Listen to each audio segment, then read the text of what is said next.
warahmatullahi wabarakatuh. Waalaikumsalam warahmatullahi wabarakatuh. Kami dari kelompok 1 ingin mempresentasikan kerjasama kami membangun kesadaran hukum yang berisi anggota Dambara Natalia absen 07, Evan Setiabudi absen 24, Umi Kulsum absen 31, Selvi Alia Ramadhani absen 27, Siva Riana absen 30, Siti Nawangsari absen 28, Jihan Putri Melani absen 10, Muhammad Revan Areski absen 15. Kesadaran hukum. Kesadaran hukum adalah kesadaran terhadap nilai yang ada dalam diri seseorang terhadap hukum yang berlaku. Penilaian kesadaran hukum tersebut mencakup apakah hukum yang berlaku telah diketahui, dipahami, ditaati, dan dihargai untuk dilaksanakan.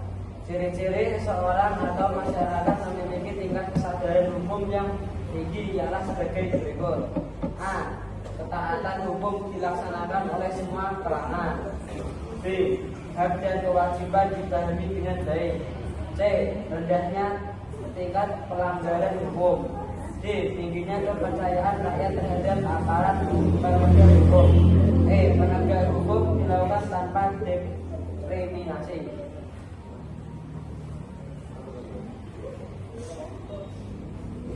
Contoh perilaku masyarakat yang mencerminkan kesadaran hukum sebagai berikut. 1. Kepatuhan terhadap aturan lalu lintas. 2. Pembayaran pajak. 3. Penghormatan terhadap hak kekayaan intelektual.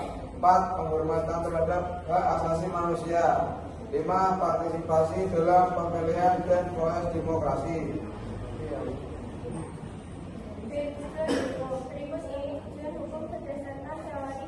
Menurut Umukai 2019-28-35, teori keadilan tujuan hukum untuk mewujudkan keadilan, teori utilitas hukum untuk mewujudkan kemanfaatan, dan teori kepentingan.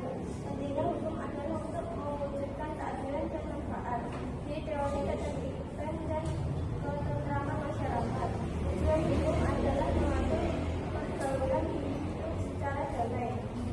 Berdasarkan teori di atas dapat disimpulkan bahwa tujuan hukum antara lain A. Menciptakan kesejahteraan dan kenyamanan dalam kehidupan.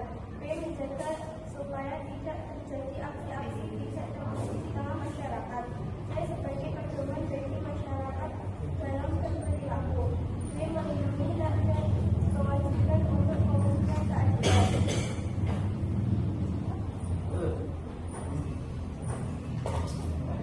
Menjalani tujuan hukum selanjutnya mengkaji fungsi hukum menurut Budi Alwana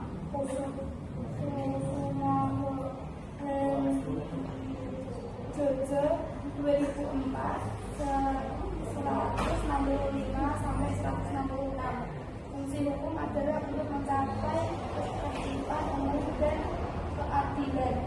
Sementara itu Umukai 2019-36 sampai 38 membagi beberapa fungsi hukum, yaitu A. Memberi pengusaha legitimasi terhadap apa yang berlaku di masyarakat.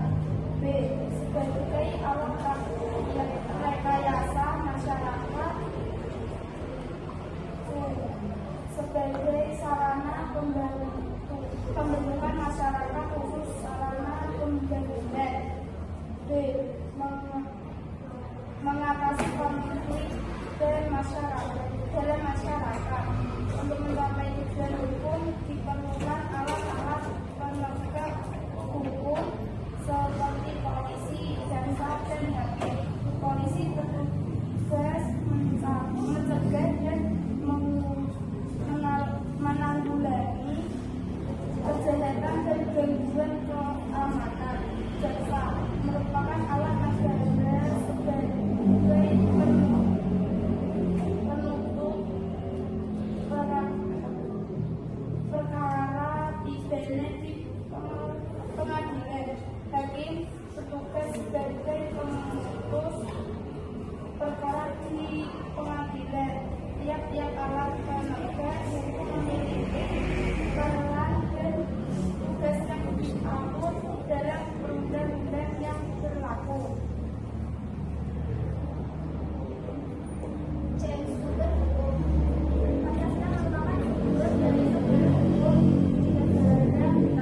Tahukah kalian apa arti sumber hukum?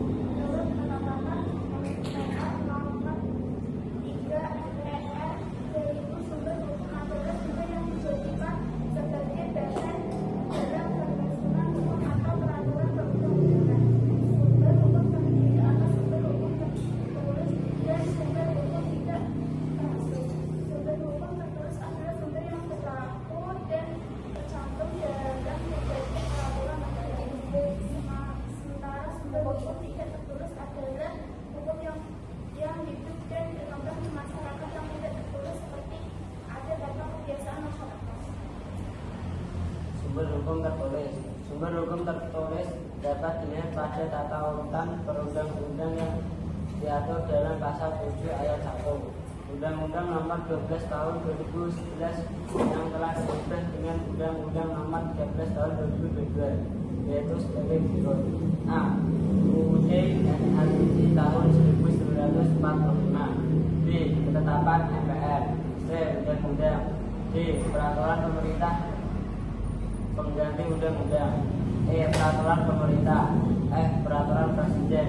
D. Peraturan daerah provinsi. Peraturan daerah kata atau kabupaten.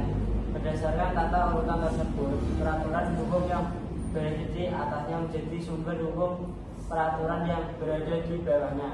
Peraturan yang sejajar juga menjadi acuan yang perimbangan agar terjadi sinkronisasi dan harmonisasi.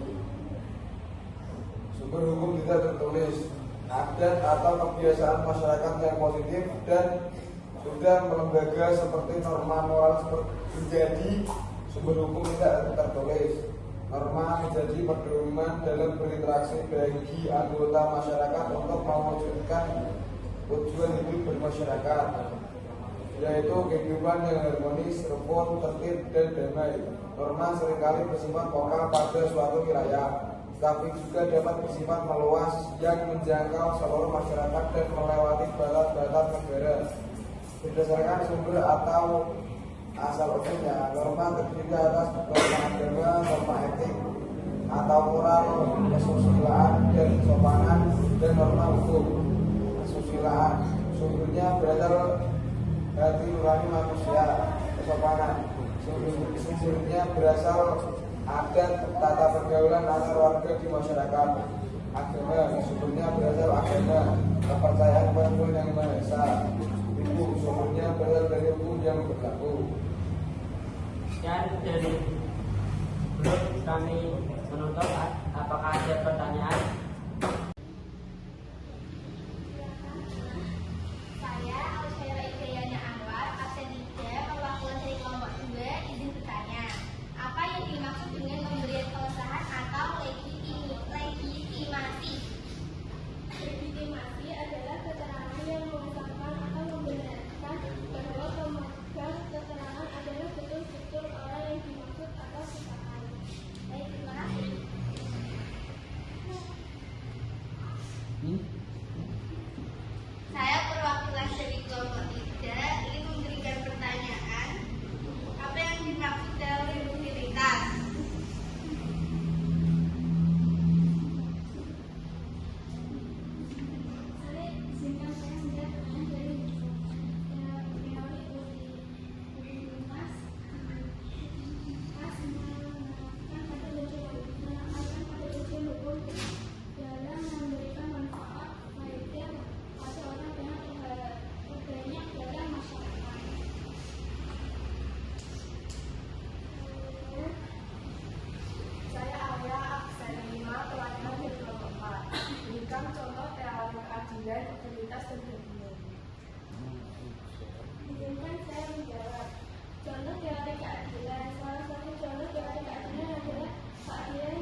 Sekian dari kelompok kami. Wassalamualaikum warahmatullahi wabarakatuh. Waalaikumsalam warahmatullahi wabarakatuh.